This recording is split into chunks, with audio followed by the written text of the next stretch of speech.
आज हम पढ़ने जा रहे हैं चैप्टर नंबर 10, क्या निराश हुआ जाए। क्या निराश हुआ जाए, इस पाठ का उद्देश्य क्या है?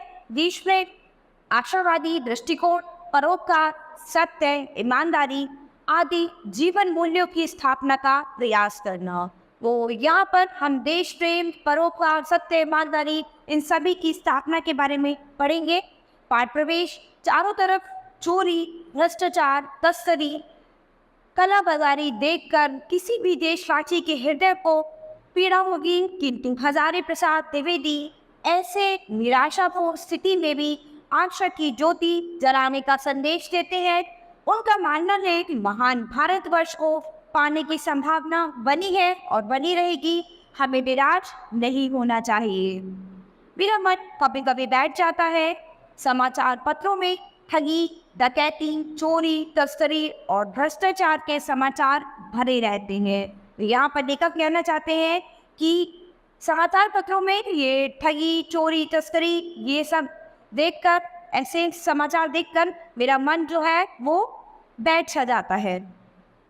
आरोप प्रत्यारोप का कुछ ऐसा वातावरण बन गया है कि लगता है देश में कोई ईमानदार आदमी ही नहीं रह गया है। हर व्यक्ति संदेह की दृष्टि से देखा जा रहा है।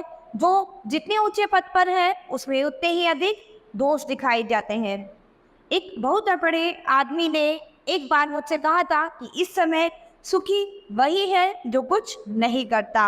यानी आज के ज़माने में खुश केवल वो व्यक्ति है जो कुछ भी नहीं करता, वरना जो जितने ऊंचे पद पर है उसमें उतने ही ज़्यादा दोष खाए जा रहे हैं। जो कुछ भी करेगा उसमें लोग दोष खोजने लगेंगे, उससे सारे गुण भुला दिए जाएंगे और दोषों को बढ़ा चढ़ाकर दिखाया जाने लगेगा। दोष किस में नहीं होते, यही कारण है कि हर आदमी अधिक दोषी दिख रहा है, गुणी का या बिल्कुल ही नहीं। स्थिति अगर ऐसी है तो निश्चय ही चिंता का विषय है। तो आजकल क्या हो रहा है कि सारे गुण भुला दिए जाते हैं, लेकिन दोषों को बहुत ही बड़ा चढ़ाकर दिखाया जाता है। और यही कारण है कि आज के ज़माने में हर आदमी केवल दोषी दिखाई दे रहा है, गुणी कम और या फिर बिल्कुल ही नहीं। यानी सभी को एक दूसरे में केवल दोषी दिखाई देते हैं। क्या यही भारतवर्ष है जिसका सपना तिलक और गांधी ने देखा था? रविंद्रनाथ ठाकुर और मदन मोहन मालवीय का महान संस्कृति सब है भारतवर्ष किस अतीत के गहवर में डूब गया है।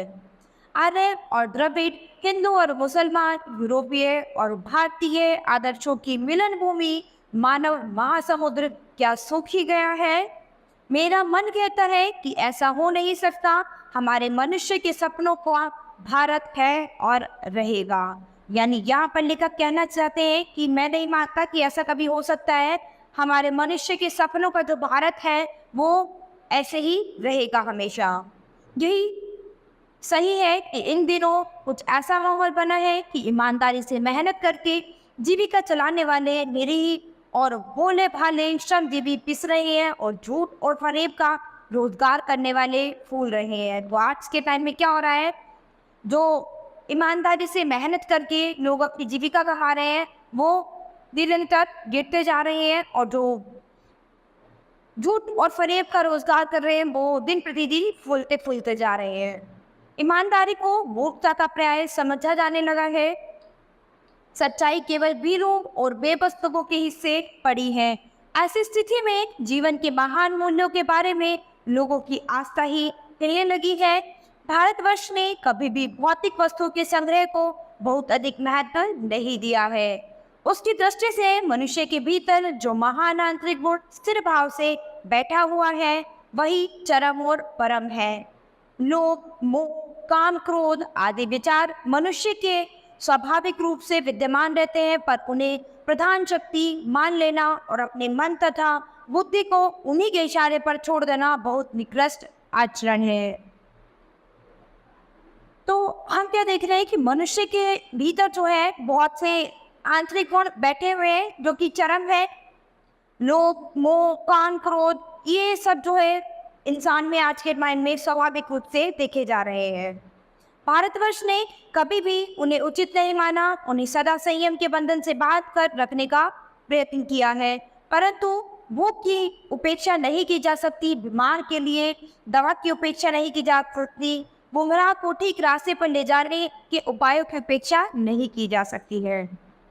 हुआ यह है कि इस देश के कोटि कोटि दरिद्र जनों की हीन अवस्था को दूर करने के लिए ऐसे अनेक कायदे कानून बनाए गए हैं जो कृषि, उद्योग, वाणिज्य, शिक्षा, स्वास्थ्य की स्थिति को अधिक उन्नत और सुचारू बनाने के लक्ष्य से प्रेरित है। परंतु जिन लोगों को इस कार्य में लगना है, उनका मन सब समय पवित्र नहीं होता। प्राय वे ही लक्ष्य को भूल जाते हैं और अपनी ही सुख सुविधा की ओर ज़्यादा ध्यान देने लगते हैं। तो हम क्या देख रहे हैं कि जो कृषि, उद्योग, वाणिज्य, शिक्षा बहुत अधिक उन्नत और सुचारू बनाने के लक्ष्य से प्रेरित होती है, लेकिन जिन लोगों को इस कार्य में लगना है, उनका मन सब पवित्र नहीं होता और वे प्राय अपने लक्ष्य को भूल जाते हैं। यानी जिस व्यक्ति का भी जो काम है, वो अपने काम को निरंतर ढंग से पूरा नहीं कर रहा है, यानी वो अपने लक्ष्य को भूल जाते हैं कि उन्हें क्या करना है और अपनी सुख सुविधाओं की ओर ज़्यादा ध्यान दे रहे हैं, अपने काम की ओर नहीं। भारतवर्ष सदा कानून को धर्म के रूप में देखता आ रहा है। आज एकाएक कानून और धर्म में अंतर कर दिया गया है, यानी आज के समय में कानून और धर्म दोनों में हम अंतर देख सकते हैं। धर्म को धोखा नहीं दिया जा सकता, कानून को धोखा दिया जा सकता है। यानी लोग अपने धर्म को धोखा नहीं दे सकते, लेकिन कानून को धोखा दे सकते हैं। यही कारण है कि जो लोग धर्म भीरू हैं, वे कानून की त्रुटियों से लाभ उठाने में संकोच नहीं करते।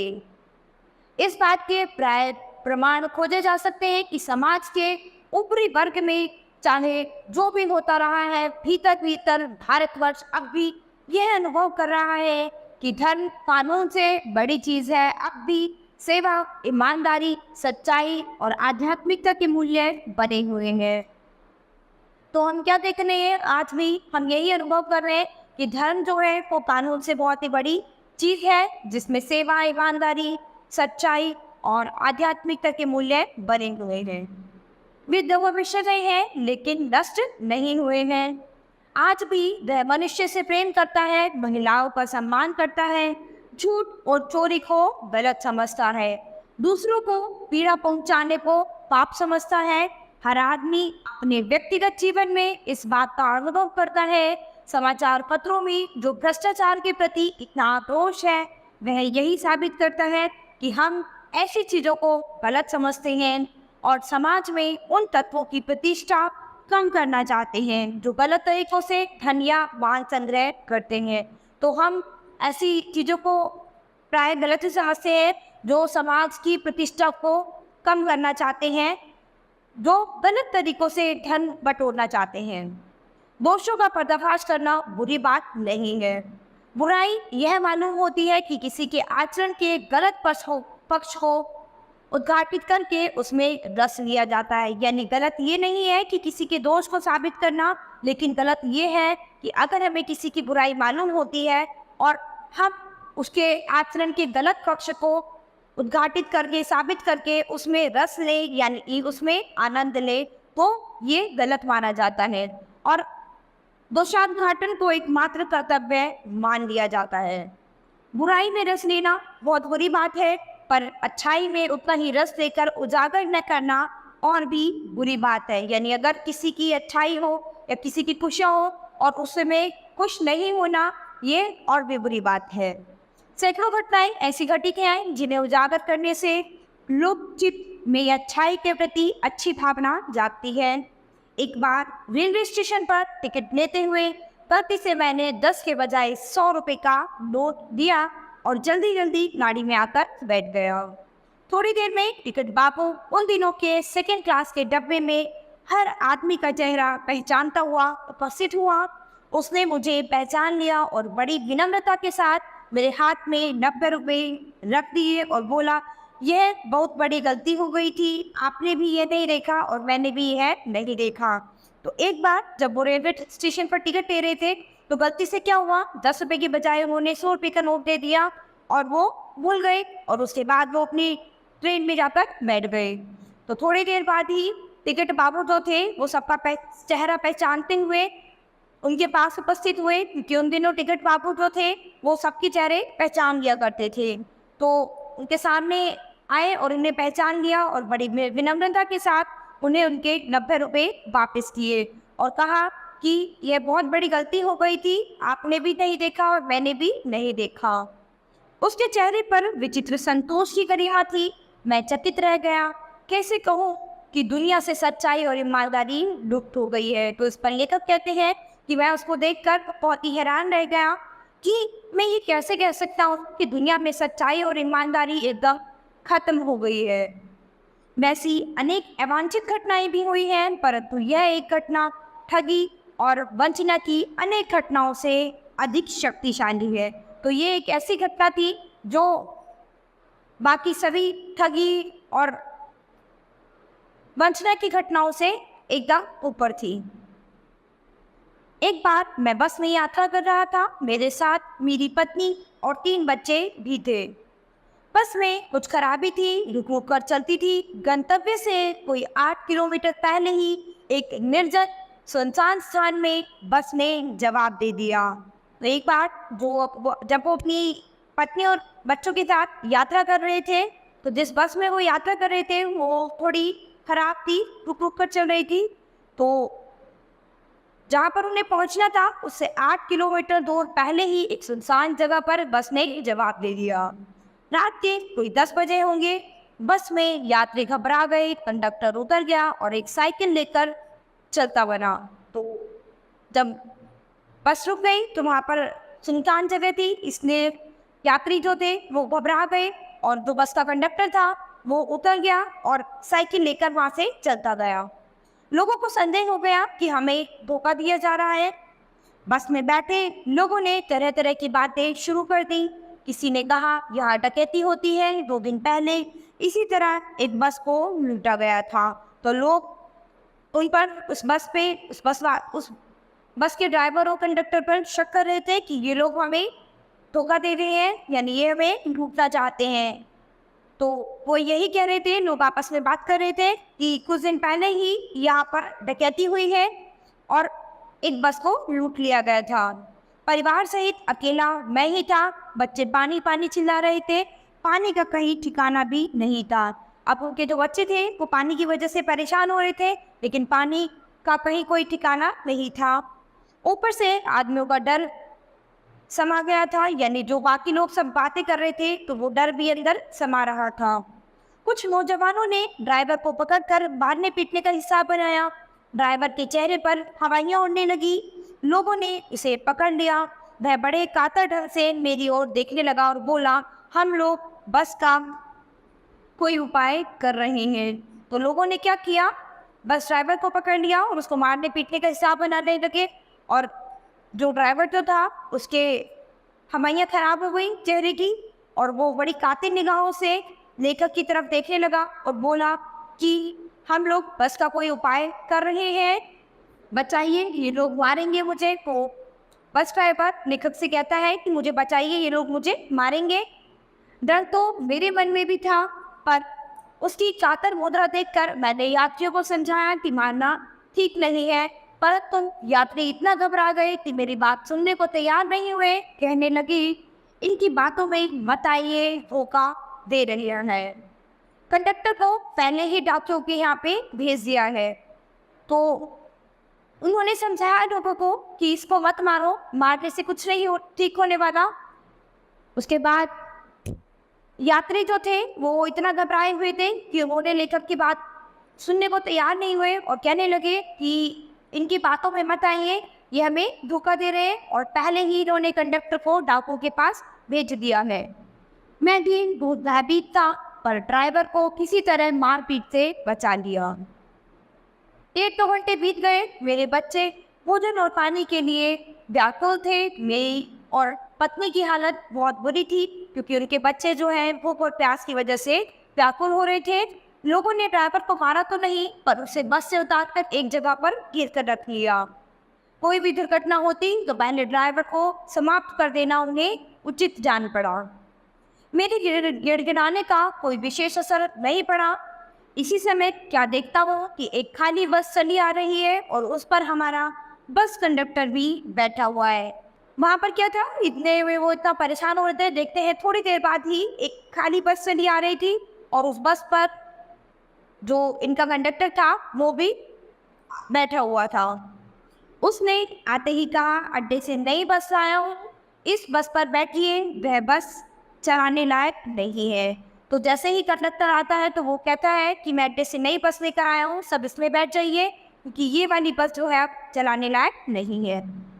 फिर मेरे पास एक लोटे में पानी और थोड़ा दूध लेकर आया और बोला, पंडित जी, बच्चों का रोना मुझसे देखा नहीं गया, वहीं दूध मिल गया, थोड़ा लेता आया। उसके बाद तो कंडक्टर लेखक के पास आते हैं, थोड़ा दूध और पानी लेकर कहते हैं कि पंडित जी, बच्चों का रोना मुझसे देखा नहीं गया, इसलिए वहीं पर कहीं दूध मिल गया तो मैं थोड़ा लेता आया। यात्रियों में फिर जान आई, सबने उसे धन्यवाद कहा, ड्राइवर से माफ़ी मांगी और 12 बजे से पहले ही सब लोग बस अड्डे पहुंच गए।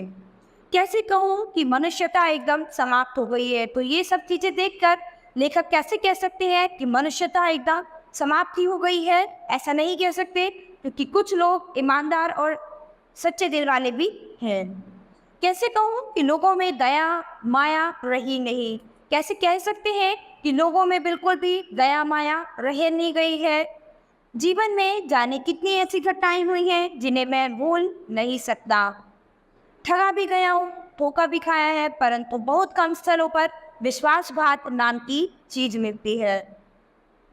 केवल उन्हीं बातों का हिसाब रखो जिनमें धोखा खाया है, तो जीवन कष्टकर हो जाएगा। परंतु ऐसी घटनाएं भी बहुत कम नहीं हैं जब लोगों ने अकारण सहायता की है। यानी अगर हम केवल उन्हीं घटनाओं को याद रखेंगे जिनमें हमें धोखा मिला है या फिर हमारे साथ कुछ गलत हुआ है, तो उससे क्या होगा कि हमारा जीवन जो है बहुत ही कष्टदायक होगा। लेकिन अगर हम कुछ ऐसी घटनाओं को भी याद रखें जिनमें हमारे साथ बहुत अच्छा हुआ है और लोगों ने बिना किसी कारण के हमारी सहायता भी की है, तो हमारा जीवन जो है वो बहुत ही अच्छा हो जाएगा। निराश मन को ढाढ़स दिया है और हिम्मत बंधाई है। कविवर रविंद्रनाथ ठाकुर ने अपने प्रार्थना गीत में भगवान से प्रार्थना की थी कि संसार में केवल नुकसान ही उठाना पड़े, धोखा ही खाना पड़े, तो ऐसे अवसरों पर ही प्रभु मुझे ऐसी शक्ति दो कि मैं तुम्हारे ऊपर संदेह न करूं। तो यहाँ पर कविवर रविंद्रनाथ ठाकुर ने एक प्रार्थना गीत में भगवान से प्रार्थना की थी कि संसार में यदि मुझे केवल नुकसान ही उठाना पड़े, केवल धोखा ही खाना पड़े, तो ऐसे अवसरों पर हे प्रभु मुझे इतनी शक्ति देना कि मैं तुम पर कोई भी संदेह न कर सकूं। मनुष्य की बनाई विधियां गलत नतीजे तक पहुंच रही हैं, तो इन्हें बदलना होगा।